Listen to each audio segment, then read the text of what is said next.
Olá, sejam muito bem-vindos a mais um episódio do Fala Empresa, um podcast idealizado pelo Ciesp Araraquara, junto com a Ática. E aqui nós trazemos as lideranças industriais da nossa região.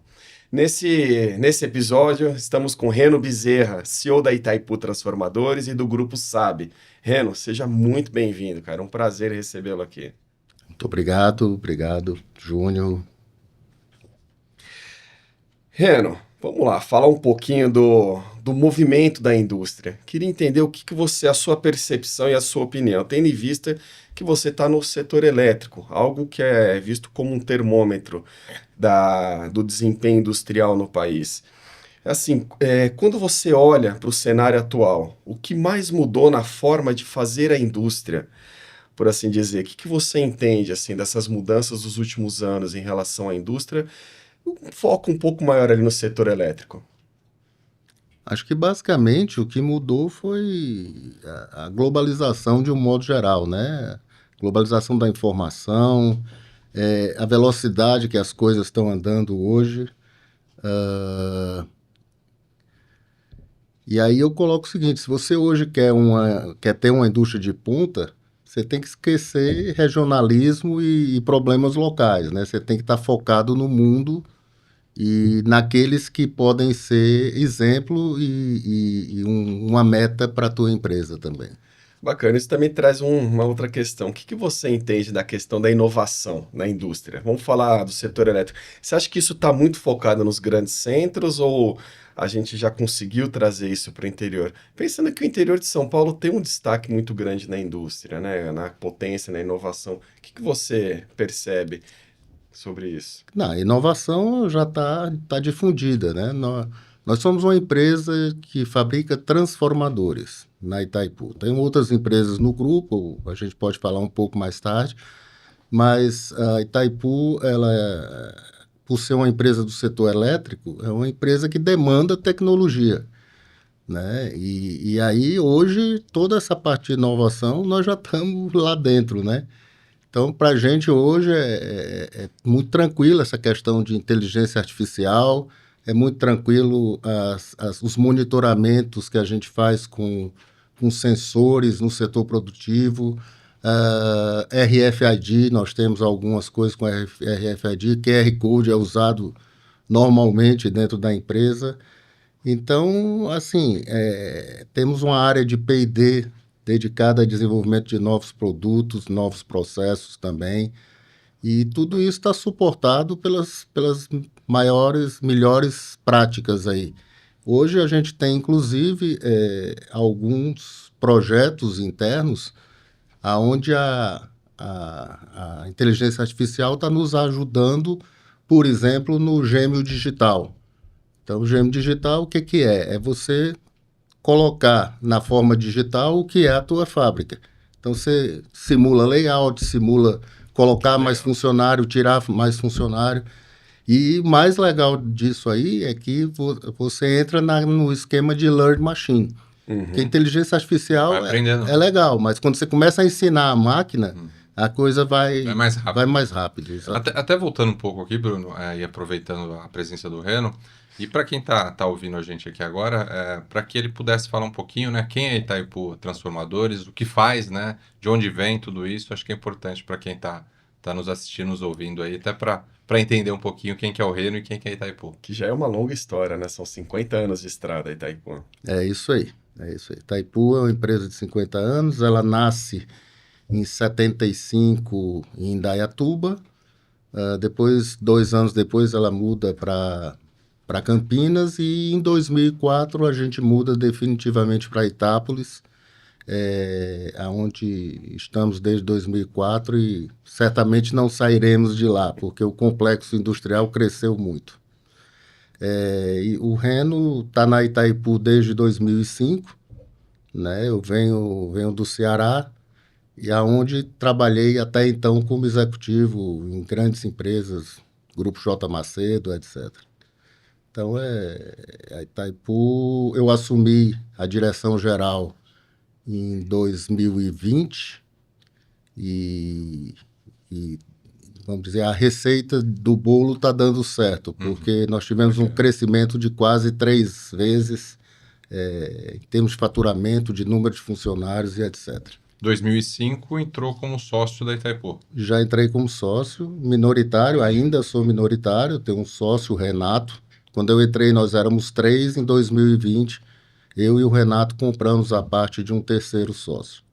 E aí foi quando eu assumi a direção geral. Até então eu era diretor comercial. Como eu posso dizer, a cereja do bolo da empresa é o comercial, então é de grande importância, né? É verdade, e tanto é que na cultura da empresa a gente tenta arraigar a questão da venda. Então, assim, todo mundo tem que estar pensando em venda.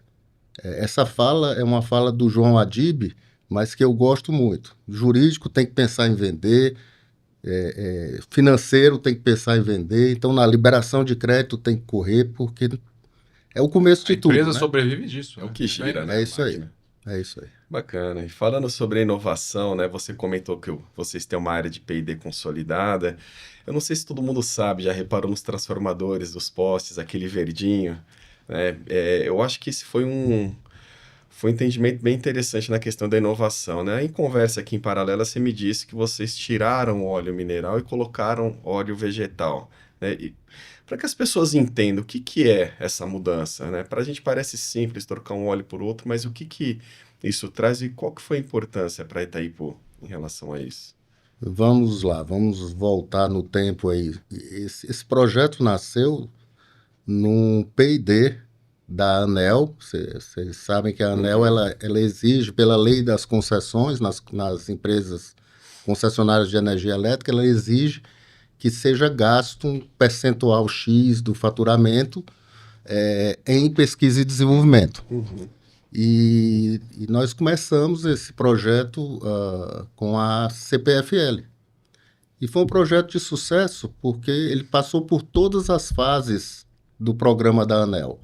Ou seja, protótipo, lote piloto, etc., até chegar à inserção do mercado. Então, todas essas fases foram bem. E eu acho que a grande sacada do grupo CPFL que realmente alavancou esse produto foi quando a gente partiu para a inserção de mercado, que a CPFL teria de comprar um lote um pouco maior e, não sei por que cargas d'água, subiu para conselho. E o Wilson era o presidente da CPFL na época e ele teve uma sacada assim, disse, a partir de amanhã todos os produtos CPFL serão comprados novos com óleo vegetal. Que legal. O que é que acontece com isso aí? Acontece nesse momento. As ações da CPFL no outro dia sobem, porque ela se torna, o índice de sustentabilidade na B3 sobe, e ela se torna uma empresa eco-friendly na Bolsa de Nova York. Então, também subiu. Ou seja, a mudança do parque todo, ela se pagou nesse momento. Que maravilha. Né? Nesse momento. E até aproveitando, antes dessa situação dessa exigência de P&D, né, para poder conceder o produto para essas empresas, você e a empresa tinha essa prática dentro da empresa de ter esse investimento, esse olhar para P&D ou não? Veio a partir disso? Não, veio a partir disso, mas nós sempre gostamos de trabalhar com o P&D nas concessionárias.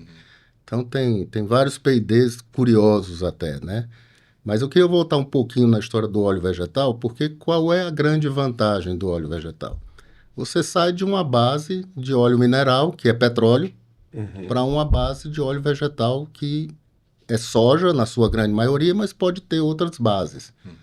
Né? E aí é simplesmente a questão ambiental. Sem falar que o óleo vegetal ele tem propriedades bem interessantes. Ele tem maior resistência à água, ou seja, você pode ter uma concentração de água no óleo maior, no caso do vegetal. Ele tem outras características, ele tem um ponto de fulgor bem mais alto, ou seja, eventuais incêndios, combustão com transformador de óleo vegetal é muito mais difícil. Se houver um vazamento com óleo vegetal, em 42 dias os micro-organismos já tomaram conta e virou alimento para os micro-organismos. Se você tiver um vazamento com óleo mineral, são 300 anos de contaminação. Nossa, a diferença ambiental é brutal. Então, a diferença ambiental realmente é brutal. E aí, a partir desse momento que a CPFL adotou isso, por questões de compliance, ela não podia comprar só de um.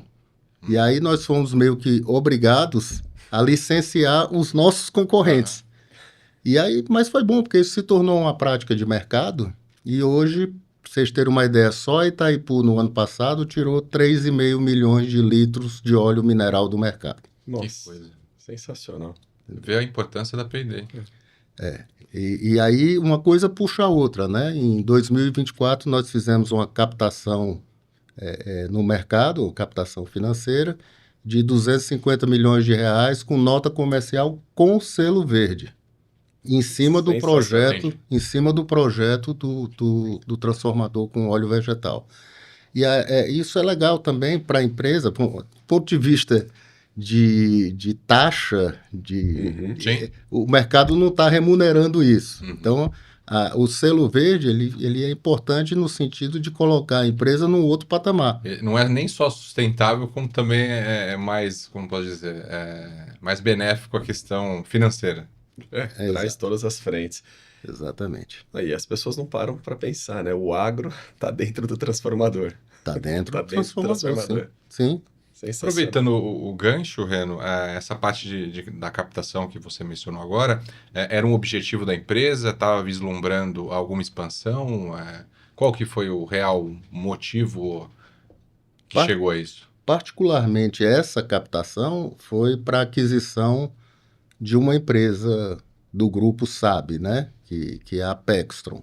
É uma empresa de relés de proteção, uma empresa de 62 anos. Então, esse foi o motivo, a finalidade foi essa.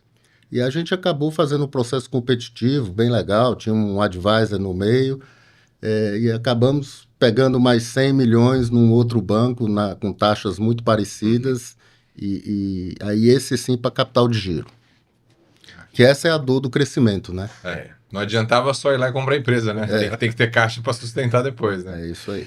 E até trazendo o que você trouxe a questão do Grupo SAB, né? Conta pra gente um pouco. O que a gente sabe da Itaipu Transformadores, algo que acho que está na nossa rotina do dia a dia, nas nossas ruas. O que é o Grupo SAB? O que vocês têm por trás? Como que é esse movimento, essa expansão que vocês fizeram? Vamos lá. 2020, quando eu assumi a direção geral da Itaipu, nós instituímos algumas coisas que parecem simples e corriqueiras para qualquer empresa, principalmente para uma empresa que tinha mais de 40 anos à época, mas que nós não tínhamos até aquele momento. Nós não tínhamos um planejamento estratégico, nós não tínhamos orçamento, nós não tínhamos controladoria. Então, tudo isso instituí a partir de 2020. E o planejamento estratégico que a gente montou na época era que a gente deveria ter, na verdade, um ecossistema de produtos para poder atender o sistema elétrico como um todo. E é altamente sinérgico. Então, hoje, a primeira empresa que nós criamos foi uma joint venture entre Itaipu e Grupo Gime, que é uma empresa de Suzano, e montamos a GIR, que quer dizer Gime e Itaipu Renováveis, que fazia skids solares, né? Então, durante 2 anos, nós surfamos na onda aí da energia solar, que infelizmente, por questões políticas e fiscais desse país... Deixando de ser tão vantajoso. Não, eles acabaram, esquece, pode esquecer, energia solar e microgeração... Hoje, geração centralizada e olhe lá. Então, essa foi a primeira. Depois, a gente adquiriu a Ampera, que é uma empresa de religadores, que está lá em Uberlândia. Nós devemos trazer essa empresa para Itápolis até julho desse ano. Ok. Quando nós adquirimos a Ampera, ela fazia 40 peças mês, nós fizemos um pequeno investimento, ela hoje fabrica 160 peças mês, 180, e ela vem para Itápolis para fabricar 500 peças mês. Bom, vai dobrar. E essas empresas, né, esses produtos, fazem toda parte do ecossistema dos transformadores. Do ecossistema do sistema elétrico, do setor elétrico. Todo. Então, a outra empresa que a gente comprou foi a Up Energy, que é uma empresa de medidores de energia elétrica. É aquele medidor que está lá na sua casa cobrando sua conta de energia. Então, a gente tem tanto a linha dos medidores convencionais quanto a linha dos smart meters. E aí, falando em smart meter, quando você fala em smart grid no Brasil, você fala basicamente de smart meter de religador. São os dois principais equipamentos quando você fala em smart grid. É óbvio que tem outros, tem medidores, tem sensores, tem outros equipamentos, até agregados ao próprio transformador que formam isso. Mas o religador e o medidor, sim. Quando nós adquirimos a Up Energy, que são medidores, fez todo sentido a gente adquirir também a Metrovad, que ambas estão em Valinhos, Up e Metrovad estão em Valinhos, e fez todo sentido porque a Metrovad ela é um laboratório 17025, totalmente voltado para a área de medição. Esse laboratório, inclusive, ele é acreditado pelo Inmetro, e em função dessa acreditação, a gente pode selar medidores de qualquer fabricante. Nós podemos fazer a verificação e investigação de fraude em medidores. As concessionárias nos contratam muito para esse tipo de serviço. Hoje, eu não sei se vocês sabem, mas a energia pública, né? As CIPs, né? Os sistemas de iluminação pública, eles hoje têm um medidor incorporado dentro daquela fotocélula. Então, todos os CIPs têm que passar por uma verificação inicial. E isso também é um serviço que nós fazemos. Que a empresa presta. Então, ao final, aí você pergunta, e a Pexton, onde é que entra nessa brincadeira? Relés de proteção? Legal. A Pexton entrou porque quando nós adquirimos a Ampera, o controlador do religador é fabricado pela Pexton. E isso representava, à época, 40% do custo do conjunto religador. E aí eu conhecia o pessoal da Pexton, sabia que eles trabalhavam com margens bem confortáveis e fui para cima. Foi 1 ano e meio de negociação aí até que a gente conseguiu adquirir. Hoje esse custo chega a uns 14%. Ou seja, tornamos a Ampera muito mais competitiva dessa forma. Por isso esse crescimento que eu falei pouco antes. Sim. Né? E um ecossistema gigantesco do setor de energia, então, né? Que tá... É um ecossistema assim. E as empresas entre si, elas também estão trabalhando. Por exemplo, a Itaipu também compra da Pexton os indicadores, os relés de temperatura para os transformadores a seco. Todo transformador a seco tem que ter um relé de temperatura. Antes de adquirir a Pexton, nós não comprávamos Pexton. Não era o fornecedor. Não, porque ele era mais caro. Até porque eu comentei que o pessoal trabalhava com margens altas. Confortável. Então a gente também deu uma ajeitada nesse preço e hoje consome 200 peças mês aí desse produto específico. Né? O IED, que é o controlador da Ampera, também se vendia 5, 10 por mês, hoje se vende 200, 300 por mês. Então, uma empresa, como diz o meu sócio, tira de um bolso e bota no outro. Né? Vai circulando. Né? Fica tudo dentro de casa. É isso aí. E transformar uma indústria, né? A gente está falando que a Itaipu nasceu lá atrás, há 50 anos, teve essa transformação em 2004. Transformar ela num grupo, né? Trazer um grupo tão sofisticado, pensando em toda essa integração elétrica, exige uma mudança de mentalidade, né? Trazendo uma inspiração aqui, Reno, para as pessoas que estão nos assistindo e nos ouvindo, o que o empresário precisa, assim, de deixar só na operação? Como que é essa transformação? Se sair um pouco da questão operacional, de produzir somente transformadores e entraram no universo. Existe um risco, mas óbvio, um risco calculado, se for estudar, não ter um conhecimento. Como que é isso? Como foi a organização dessa mentalidade e esse processo, assim, dentro da indústria? Que eu acho que isso é interessante as pessoas entenderem que vocês foram além, muito além do que só produzir um produto. E muda o dia a dia, né? Porque você tinha um foco determinado numa empresa, né? Que é a Itaipu, e aí você tem que começar a olhar para outros cenários, né? Mesmo que de alguma forma acaba sendo um fornecedor Itaipu, você fornece para outros, tem outras prestações e serviços dessas outras empresas. Claro, claro.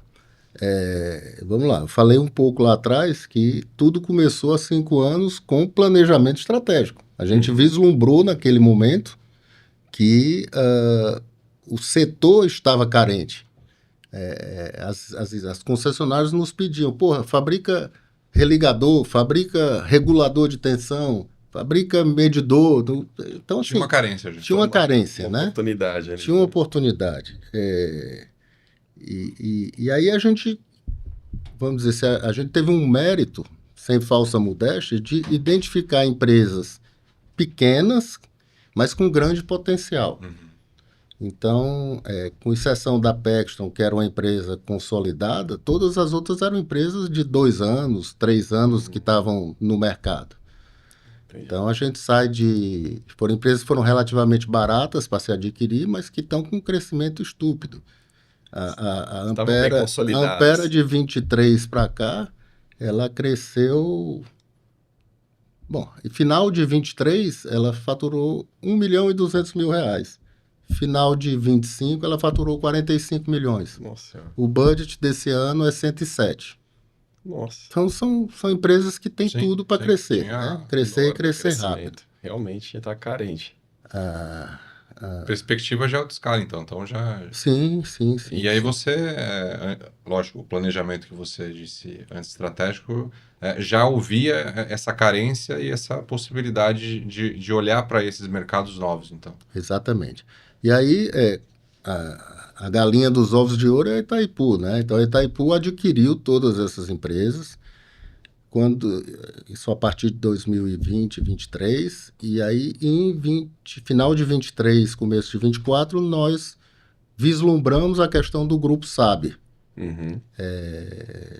Curiosidade só, o Grupo SAB são as iniciais do meu sócio, Eu ia perguntar isso. o nome de família dele, né, o sobrenome dele, que é Sais, e o B é o meu sobrenome da família Bezerra, né? Então é SAB, Sais Bezerra. E ficou legal porque é aquela coisa, né? Quem sabe, sabe, né? muito. É verdade, ficou um bom nome. Fonética boa. Então, nasceu tudo dentro da Itaipu, nós criamos o Grupo SAB, Para colocar o guarda-chuva nessas para colocar empresas. o guarda-chuva toda, e nós estamos no momento agora de fazer cisão de todas essas empresas debaixo da Itaipu e levar para o grupo. Entendi.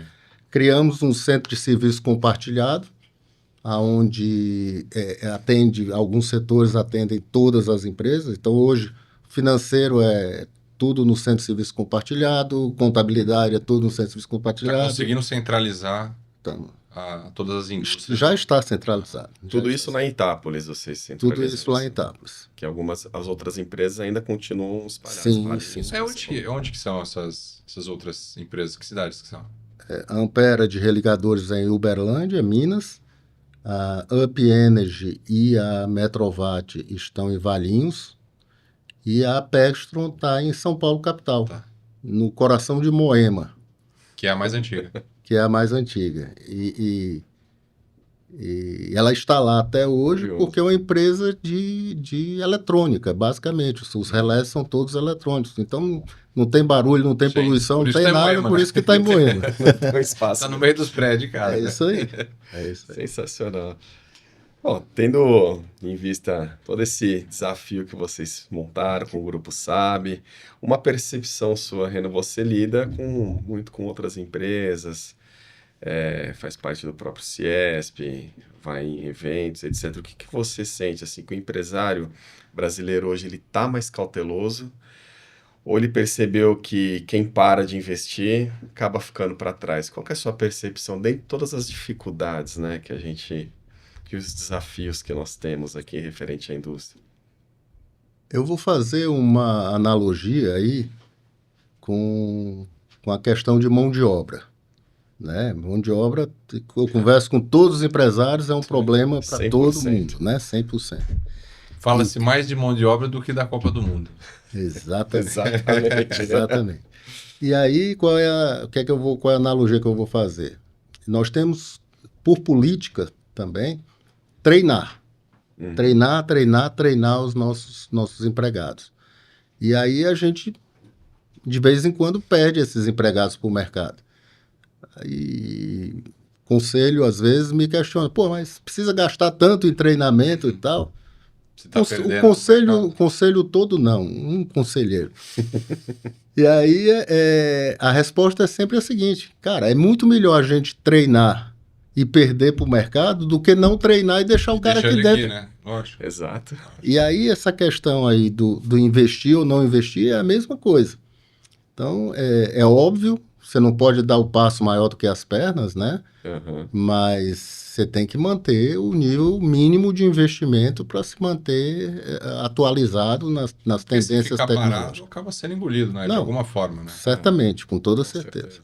Toda certeza. Só aproveitando, Bruno, que a gente estava falando do grupo, né, das aquisições, como é que foi, por exemplo, adquirir essas empresas e tornar a gestão delas, porque existia ali uma rotina, o dia a dia da empresa, né, a Sim. própria direção da empresa e também os colaboradores. Vocês mantiveram ali no primeiro momento, ao longo do tempo foi formando ali um novo time ou ela foi andando sozinha? Vamos lá. Isso foi uma coisa que a gente aprendeu também, né? Quando nós adquirimos Ampera e adquirimos Up Energy e Metrovat, nós mantivemos os sócios remanescentes. Certo. Então, na Ampera, nós adquirimos 80%, na Up, na Metrovat, adquirimos 90%. Em 2 anos, a gente viu que não ia funcionar. E aí, adquirimos a totalidade, mas hoje, esses executivos, esses ex-donos, são executivos dessas empresas, né? É óbvio que eles respondem a Itaipu, a um gestor que nós temos na Itaipu, e no caso da Pextron, como já era uma empresa consolidada, nós contratamos um CEO de mercado para a Pextron, né? Perfeito. Porque é um desafio, né? É um desafio. Não é só comprar e deixar Não, girar, não, né? não. E o processo agora, tudo é muito novo, né? O processo agora é de aculturamento, né? Os caras trabalhavam de um jeito, Exato. vão ter que trabalhar do jeito que a outra Itaipu gestão, trabalha, né? Do Cada jeito que o empresa grupo tem sabe sua trabalhar. cultura.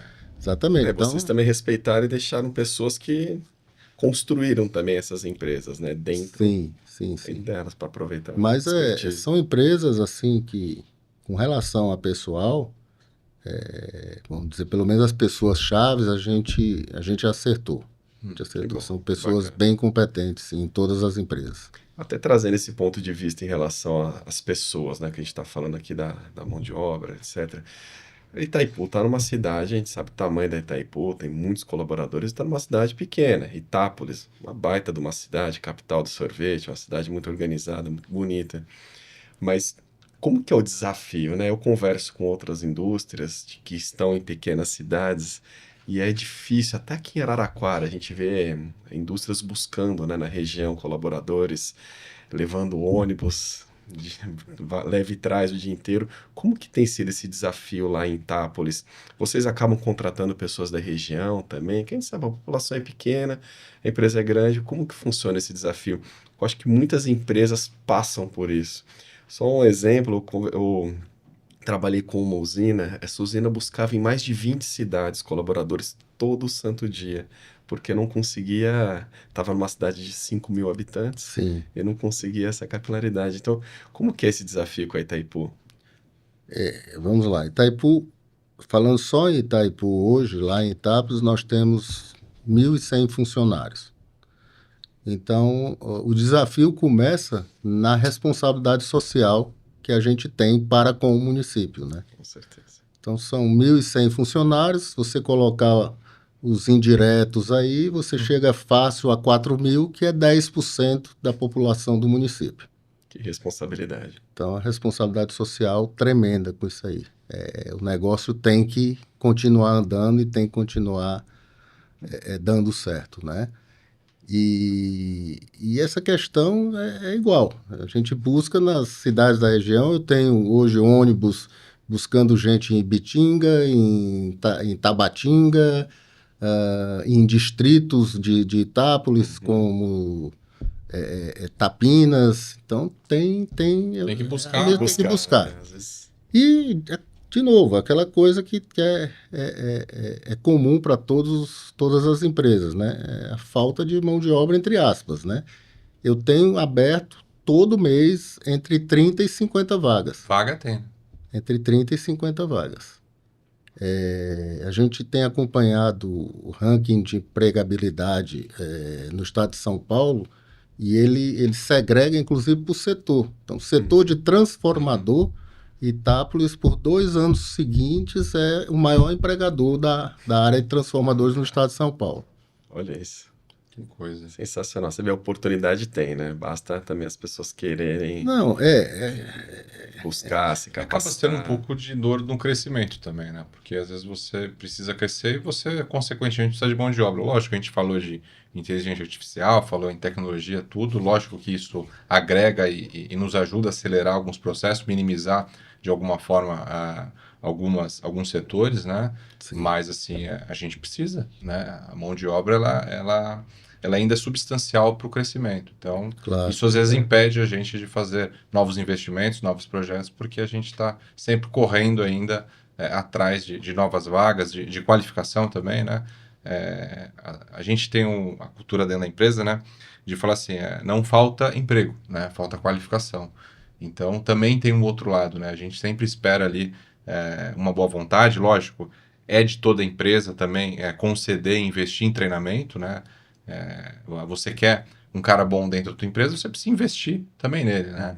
Então, é uma via de mão dupla. Então, com certeza, a qualificação é um empecilho também quando a gente quer crescer e tá investindo cada vez mais.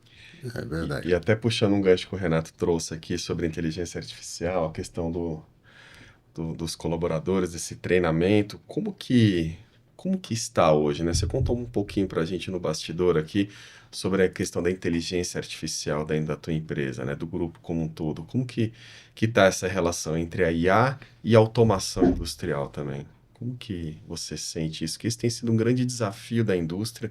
O próprio Ciesp vem trabalhando isso há alguns anos, junto com a Fiesp, da integração da indústria 4.0. O Senai tem feito um trabalho muito bacana para trazer esse aumento de produtividade, né? A gente sabe que ainda é um desafio muito grande no Brasil a produtividade, mas falando um pouco sobre IA e automação, como que está a visão da Itaipu sobre isso?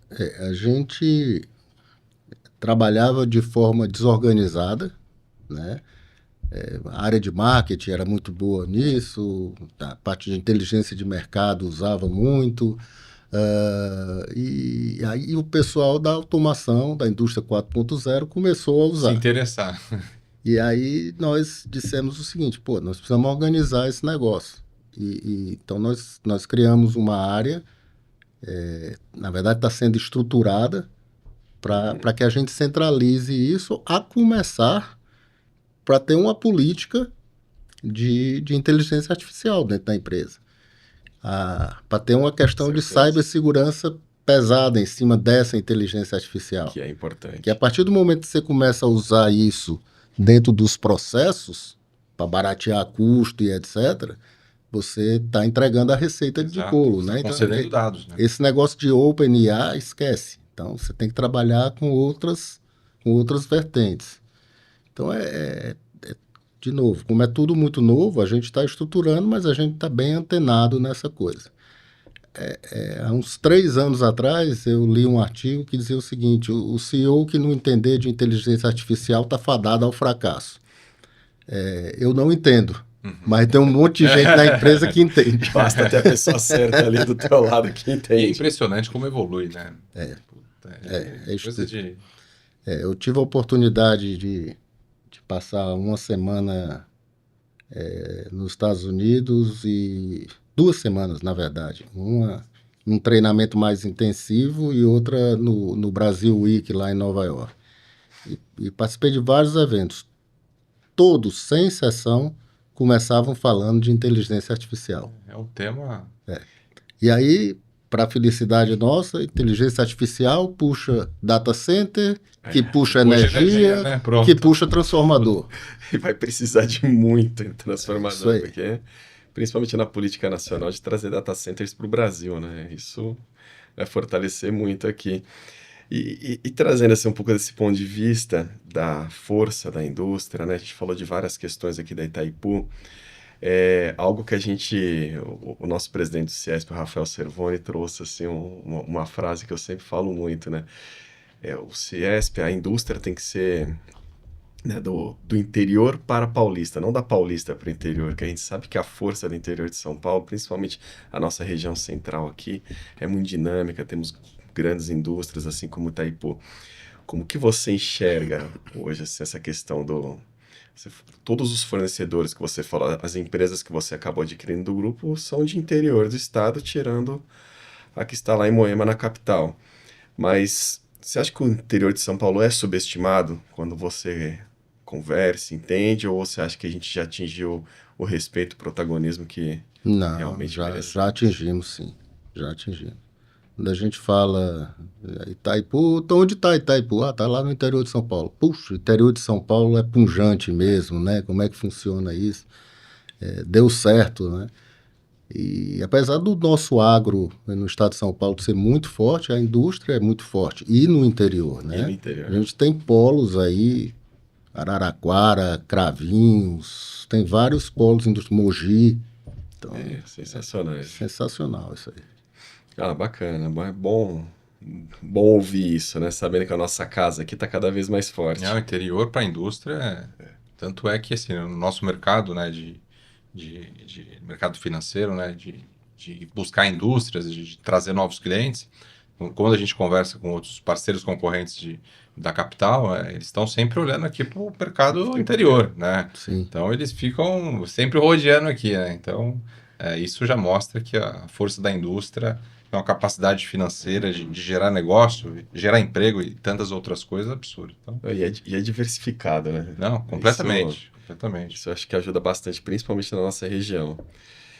E puxando um tema aqui, que eu acho que é o calcanhar de Aquiles de empresas que são longevas, né? Como que sua percepção da sucessão, né? Itaipu tem 50 anos, você disse que já passou por outro sócio que não está mais na operação, você tem um filho. Como que funciona essa percepção da Itaipu e como Itaipu tem pensado e preparado, né, a sucessão, o pós-Reno, como que vai funcionar isso? Que eu acho que esse é um dos grandes problemas, né? Principalmente quando a gente fala da questão industrial, da sucessão seguir de uma forma organizada e coesa para que a empresa não morra ali na frente. Sim, sim. Veja bem, em 2020, quando a gente assumiu a direção geral, eu comentei aqui que eu sou minoritário. Uhum. E aí eu falei para o meu sócio, eu digo, poxa, mas como que eu vou ser o CEO da empresa se eu não tenho uma caneta? Né? E naquele momento, nós acordamos e está no nosso contrato social que eu tenho poder de veto sobre tudo. Uhum. Ou seja, a grana que vai para o bolso do meu sócio majoritário sou eu que decido. Uhum. Então, isso mostra o nível de confiança que nós temos enquanto sócios, né? Uhum. E aí, uma coisa que eu fiz, que eu sentia muita falta na sociedade anterior, foi a interação entre as famílias, né? Então, hoje, por exemplo, nós temos já há 2 anos a nossa Family Week, onde a gente junta todos os herdeiros das 2 famílias, junta todo mundo, e tem um ciclo de atividades que começa sempre com uma palestra sobre sucessão, ou que tem uma grande diferença entre sucessor e herdeiro, né? Uhum. Herdeiro, a gente começa a palestra dizendo o seguinte, herdeiros todos vocês são, que nasceram Sim. ou do ramo do Renato ou do ramo do Reno. Mas sucessão, nós não sabemos ainda quem vai ser. Meu filho está na empresa, tá. O filho do Renato, meu sócio, está na empresa também, mas não quer dizer que eles sejam nossos sucessores, né? estão se preparando,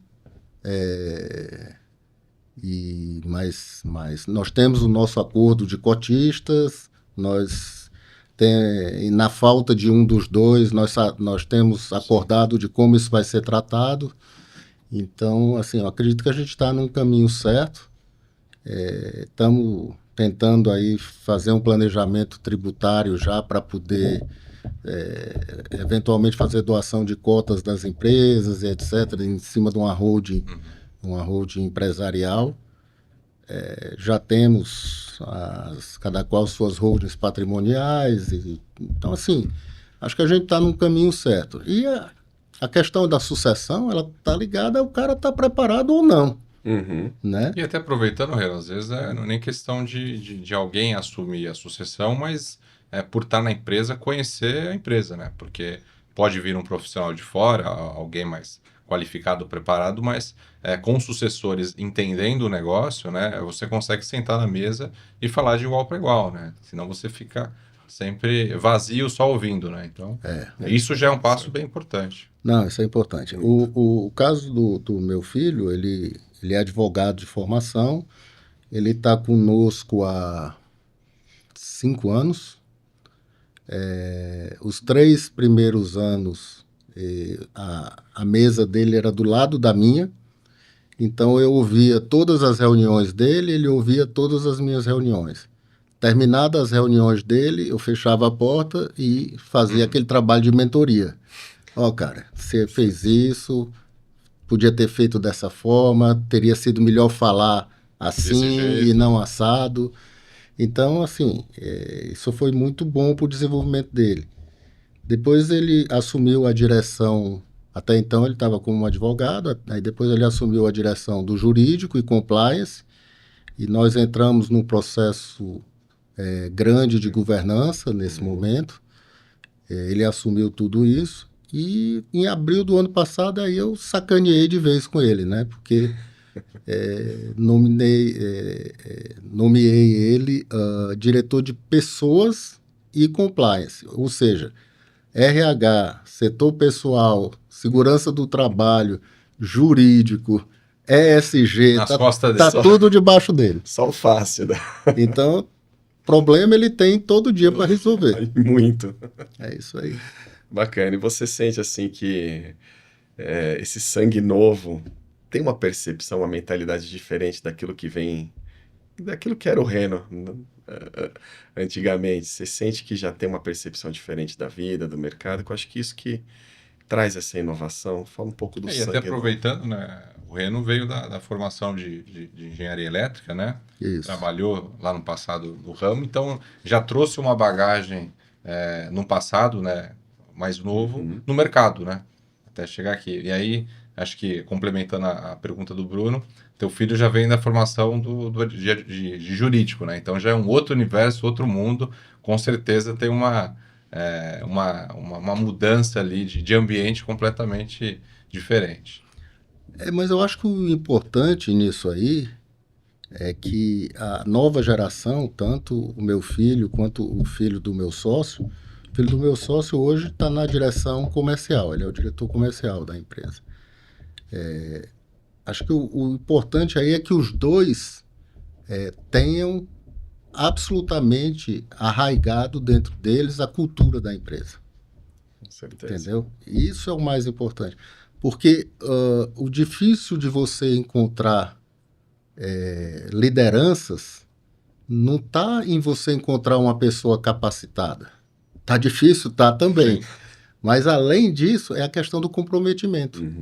Né? Do comprometimento. É a questão do pertencimento. É difícil você ter hoje um profissional da empresa que veste a camisa. Que veste a camisa. Que diga assim, essa empresa é minha também. Eu vou tratar como se dono fosse. Então, eu uso muito nas nossas reuniões de diretoria e, às vezes, até eu entro nas reuniões de gerentes para colocar o seguinte, gente, vocês têm que ter senso de dinheiro e senso de urgência. Lembrando que quando você não tem urgência, você está jogando dinheiro no lixo. Então, a questão cultural, a questão de pertencimento, essa questão, eu diria que é talvez mais importante do que ter A formação. uma formação, um conhecimento técnico. E outra coisa também, Júnior, você não se torna CEO de um grupo ou de uma grande empresa se você não desapegar, né? Você tem que aprender a delegar, filho. Senão, não adianta. Acho que essa é uma das grandes dificuldades, né, de muitos líderes empresariais. Eu tinha essa dúvida, por exemplo. Para mim é muito fácil, porque com a formação de engenharia, fui projetista de medidor no passado, cheguei a calcular transformador, muito pouco, mas cheguei também. E sou engenheiro de formação. Então, assim, Esse assunto você domina, né? o gerente de engenharia não passa a perna em mim, né? E eu tinha essa preocupação de, pô, como vai ser com o sucessor, né? Que não seja nenhum Sim. deles. Um CEO de mercado, é difícil você encontrar um clone do Renault por aí. Como que vai entender ali os meandros da indústria? Então, hoje a gente está exatamente criando o nosso gerente de engenharia hoje é um cara que está debaixo do meu braço. É um cara de confiança, é um cara que eu coloco que ele é de confiança para a gente, vai ser de confiança para a sucessão e assim por diante. Então, delegar, ter pessoas. E a cultura também tem a ver com o que você disse, né? Um pouco mais cedo, da questão da cultura de venda, né? Sim. Então, tudo, no final, a empresa ela tem que ter uma cultura própria, né? Olhando para frente. Então, com certeza, não é só formação, né? Tem que entender onde está e aonde quer chegar. Esse negócio de formação está tão séria, João e Bruno. Sei lá, 90 dias atrás eu participei de um evento que estava o Ivan Monteiro, o presidente da Axia, né? Uhum. Eletrobras no passado. E eles estão discutindo hoje, a Axia, com o Ministério de Educação, para criar uma faculdade de engenharia dentro da Axia. Porque não encontra engenheiro. Sim. Só que qual é a grande discussão? É que eles precisam para ontem de engenheiro. Então, eles querem fazer um curso de engenharia dedicado à área de transmissão e geração, né? E isso seria um curso de 3 anos. E a discussão é essa: engenharia são 5 anos, tem uma grade obrigatória, tem não sei o quê. Você não pode, na engenharia, só estudar transmissão e geração, você tem que ter distribuição, tem que ter as cadeiras básicas, tem que ter... Então, assim, é esse o nível de discussão que a gente está. E os caras criando ferramentas para formar. Lidar com essa carência. Para formar. Para formar. Então, tentando fazer algo mais objetivo, que vá atender a indústria de bate-pronto, trazendo uma profissionalização melhor, né, para os colaboradores, mais ganho salarial, etc. E a gente ainda está nesse embate de que precisa ter muito mais coisa. Também tem aquilo, né? A formação, ela te dá um pontapé inicial. No caso lá do teu ramo de negócio, existe a especialidade, né? Então, não basta ter formação, tem que entender da onde você atua, né? Que mercado que você atua. Então, realmente faz todo sentido especializar internamente ali, claro, para tua mão de obra ficar qualificada. Falando aqui das dificuldades, desafios, erros futuros, assim, uma decisão difícil que marcou sua trajetória empresarial. Que você traz para a gente? O Renault só falou coisa boa, né? O mercado data center vai crescer, mais energia. A empresa de já fez 40 vezes. É só notícia boa, Renault. Eu vou beber a água que ele me ofereceu hoje aqui também. Qual que é a bucha? Eu acho que a grande decisão difícil que eu tive de tomar não foi nem enquanto empresário. Eu ainda era executivo. E houve uma situação de mercado numa fábrica de transformador que eu trabalhava, e a decisão que eu tive de tomar foi demitir metade da empresa. Putz. Uma demissão em massa, que isso foi muito complicado, mas assim, a gente tem que ser objetivo, né? Fizemos com todos os critérios, olhamos tempo de casa, olhamos quem era arrimo de família, vimos tudo isso, tentamos fazer o melhor possível, tanto que foi feito, eu deitei a cabeça no travesseiro e dormi. Mas foi uma decisão muito difícil. Isso é difícil, E né? era uma situação de mercado que a empresa que você trabalhava estava passando. Exato. Na verdade, o dono tinha decidido fechar a empresa. E nós convencemos ele Reduzir. a continuar com a empresa. E aí a resposta foi o seguinte: ok, pode continuar, mas vocês têm que andar com as pernas de vocês. Não peçam mais dinheiro para a holding. Entendi. E aí, uma série de E você, Essa é a essa pior época, decisão. você, essa época, ocupava que cargo na empresa? ele tinha feito, como ele estava querendo descontinuar a empresa, ele criou um triunvirato na gestão, né? Então eu era o diretor comercial, e aí tinha um administrativo financeiro e tinha um de operações. Uhum. Então esse triunvirato é que tocava E ele, o conselho ali, vendo tudo. vendo tudo, exatamente. E aí, assim, quando a gente fez isso aí, criou uma série de coisas, tipo, engenharia, tinham 10, ficaram 2, e aí só vendia projeto consolidado, não podia fazer projeto novo. Tinha uma série de dívidas com fornecedor, fomos renegociar a dívida com fornecedor. E O dia a dia da indústria. dia a dia. Dia a dia. Mas deu certo. Depois, Que legal. isso foi em 2001, quando eu saí de lá em 2005, a empresa estava muito bem. Que bom. O Reno, e exigiu coragem também sair da onde você estava, lógico, não sei a situação que estava a empresa naquele momento, mas partir para ser sócio de uma indústria, né? Ter um outro olhar e um outro risco, né? Então, Não, foi uma decisão difícil, sim. Decisão muito difícil porque, enquanto engenheiro, lá em Fortaleza, eu trabalhei nas duas maiores empresas do setor, uma de medidores e a outra de transformador. E, e, e pedir demissão da empresa de transformador foi uma decisão difícil. E eu digo assim, eu vim para São Paulo, então literalmente eu atravessei o Oceano Atlântico e toquei fogo nas caravelas. Porque se não dá certo, não tinha como voltar. tinha como voltar. Aham. Né? Mas, assim, foi uma decisão realmente corajosa. A Itaipu, na época, tinha mais ou menos o tamanho da empresa que eu trabalhava. Uhum. Eu conhecia os donos da Itaipu. O sócio que nós tínhamos era um cara extremamente controlador, um cara muito correto, etc. Acho que esse foi o defeito dele, sabe? Ele era controlador e centralizador demais. Chegou um momento que ele estava atrapalhando o crescimento da empresa. E, tanto que a empresa cresceu 3 vezes em 5 anos a partir do momento que ele saiu. Mas esse legado de controle ele deixou.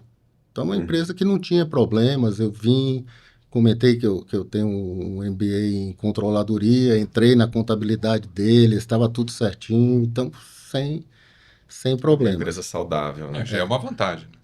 E eu negociei muito bem a minha saída, tanto que no segundo momento eu fiquei sócio do meu ex-patrão. O mundo dá volta, né? Tudo dá volta. Que coisa. Isso que é bom sair bem também, né? É. E deve ter sido difícil também, né? Sair você é teu lugar, né? Fortaleza, tua terra, deve ser. Minha mãe está lá até hoje. Aí, ó. E é uma baita de uma cidade. Sexta-feira passada eu estava em Fortaleza comemorando 85 anos da velhinha. Legal. É isso aí. Sensacional. Não, mas é desafiador, né? É desafiador. Não só mudar completamente do estado, mas sair não vou dizer zona de conforto, mas do teu dia a dia, do teu hábito ali e se aventurar a empreender, né? Porque no fim você sai de uma zona onde você está trabalhando, correspondendo para alguém, né? Onde de alguma forma o empresário tem mais responsabilidade, né? Sim. E você assume uma outra cadeira que te traz muito mais risco e também muito Sim. mais responsabilidade. Sim, toda certeza. Pensando, a gente sabe dos desafios da indústria, da política, dos rumos que esse país está tomando aqui, que são bem complexos, mas eu quero dizer assim, o que você pensa para os próximos 10 anos? O que te anima assim, para o futuro da indústria brasileira? O que você pensa? De uma forma bem resumida. Perguntinha difícil, né? Nós estamos no Brasil. Pergunta do Enem? Nós estamos no Brasil, cara. A gente faz planejamento estratégico para 5 anos, revisa a cada ano e, às vezes, durante o semestre, você tem que dar um redirecionamento, né? Então, assim, até brinco muito com essa história, por exemplo, de previsão de dólar no final do ano. Isso existe para acabar com o economista-chefe de banco, né? Só se for. Todos erram, né? Todos. Todos têm opiniões diferentes. Impressionante. Então, a gente prever alguma coisa para 10 anos é complicado, né? Uhum. As regras mudam muito. Nós estamos numa insegurança jurídica nesse país que complica muito os negócios. Também tive uns 2 meses atrás com o Lucas Araripe, da Casa dos Ventos, ele num evento, ele comentando exatamente a mudança de regra que teve na energia solar. Então, há 5 anos atrás foi feito um investimento de alguns bilhões de reais, quando o imposto era 0, hoje o imposto é 35%. Para onde foi o payback desse negócio? Entendeu? Já então, assim, é muito complicado. Segurança. Então, a gente está aí. Tá tudo... A indústria paga 34% na cabeça em imposto de renda no lucro real. Agora, quando distribui para o sócio, tem mais 10%. Né?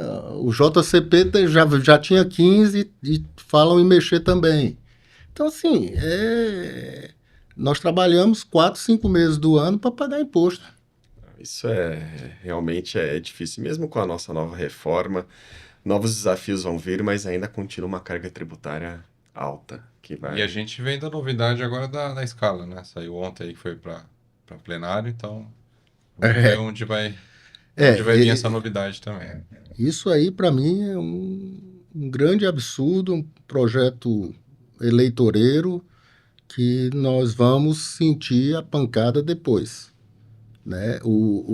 Infelizmente, o Brasil não é competitivo quando você fala a nível de mundo. E essa ilusão de que vamos ter que contratar mais, etc., não sei se vai acontecer isso. Eu acredito muito mais na informalidade. E também na retração. Né? Não, na retração talvez pode acontecer, mas a informalidade vai acontecer. Não numa empresa como a Itaipu, mas em empresas menores, o cara vai continuar trabalhando lá e vai receber por fora, e sei lá o quê, não sei. Isso vai acabar impactando. Essa informalidade, ela vai acontecer. E isso é interessante para o país, enquanto nação. Nós temos que ter emprego formal. É o que nós temos que ter. É o que garante a segurança do empregado, é a carteira de trabalho. Né? Sim. Entendeu? Garante os direitos básicos, né? Às vezes o cara cai na informalidade. Em Itaipu, nós temos plano de saúde, plano odontológico, seguro de vida, ajuda funerária, e agora colocamos até a previdência privada. Para cada real que o funcionário põe na previdência privada, Itaipu põe R$1 também. Olha que legal isso. Então, assim, no mundo informal isso não vai existir. Jamais vai existir. E uma das coisas que eu acho que falta, não só para esse governo, para todos os últimos governos, dos últimos 30, 40 anos, é um olhar para a indústria. Porque a indústria é a que paga melhor, a indústria que gera conhecimento, a indústria que gera renda, alta renda. Olha quanta coisa boa você falou, que você dá de benefício. Isso é a indústria que consegue fazer, que tem esse alcance. Né? Isso traz até uma pergunta que eu ia fazer, mas eu acho que já está dito, né? Se o Brasil acredita pouco na indústria. Infelizmente acredita, Infelizmente acredita pouco, sim. Diminuindo. O Reno, no último episódio a gente estava com o Rogério aqui, né? Ele também é da indústria. Eu acabei fazendo uma pergunta para ele que acho que também cabe a você. A gente teve o exemplo aqui da Lupo, né? Que de alguma forma está fazendo um movimento no Paraguai. Você vislumbra, enxerga isso como uma oportunidade? Faz sentido para Itaipu ou outras empresas? Como que você está olhando isso?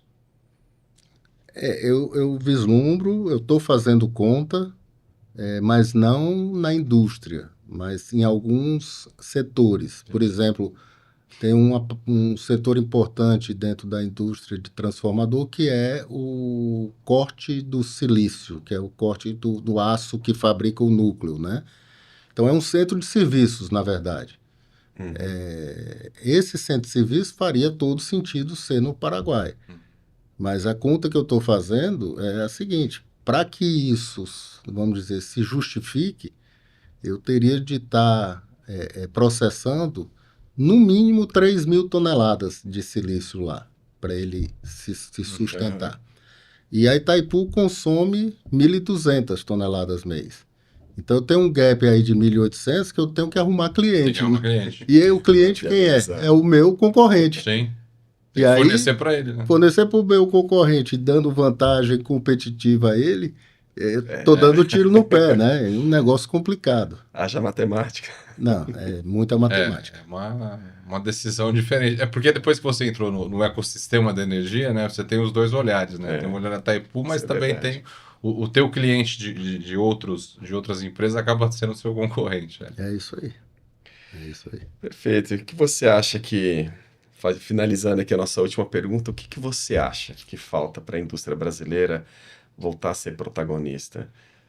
Voltar a crescer, ser aquilo que nós éramos e a capacidade, né? Porque o Brasil é sempre o país do futuro. E a gente sabe da capacidade da nossa indústria, tá?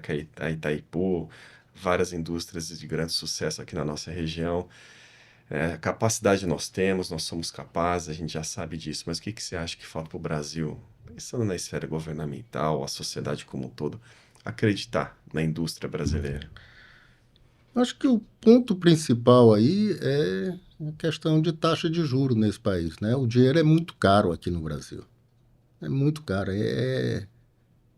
Você tem que, de novo, fazer muita conta na hora de fazer uma captação de mercado e tem que ter muita segurança e controle dos teus custos para garantir que você vai manter EBITDA e geração de caixa para pagar aquele empréstimo. Então, eu acho que essa é uma questão primordial. Nos anos de eleição aparecem Os milagres. os milagres, os planos, FINEP aí com taxas de TR mais 7% e tal, aí tem um monte de coisa, você precisa entrar com consultoria disso, daquilo e daquilo outro. Então, assim, mas isso não é consistente. Então, o ponto principal começa aí. Nós precisamos ter investimento pesado na indústria. Tem investimento de tecnologia, investimento de trocar parque fabril. Né? Então, isso é um ponto. E para estimular a indústria, você precisa ter recurso minimamente viável, né? Sim. Senão, então inviabiliza. Estímulo à exportação. Nós temos lá temos o PROEX lá para exportação. Aí começa. Você tem que ter, o teu cliente tem que abrir uma carta de crédito. A taxa interessante hoje em dia nem existe mais LIBOR, mas é uma taxa muito pequena ao ano.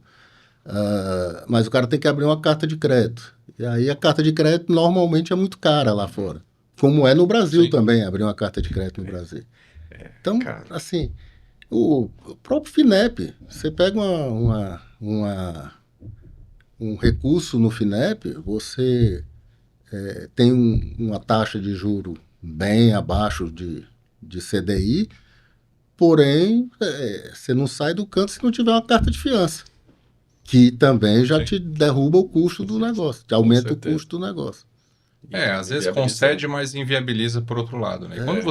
Quando a gente olha para a indústria, né, é diferente comparar indústrias que estão bem financeiramente saudável para outras que enfrentam alguma dificuldade, tenham ali uma limitação de caixa do dia. E se você quer estimular emprego, se você quer estimular indústria, investimento, você precisa conceder de alguma forma recurso viável. Sim. Tá? No nosso caso particular, tem um detalhe. Eu costumo dizer que quem fabrica transformador não vende transformador. A gente revende commodity. A gente revende aço, a gente revende petróleo, a gente revende cobre, a gente revende alumínio. É isso que a gente revende. Então, são commodities. Como que você faz dinheiro vendendo commodity? Volume, tá certo? E comprando muito bem. Uhum. E aí, como que você compra muito bem? Você tem essa volatilidade. Tem que ter liquidez de caixa.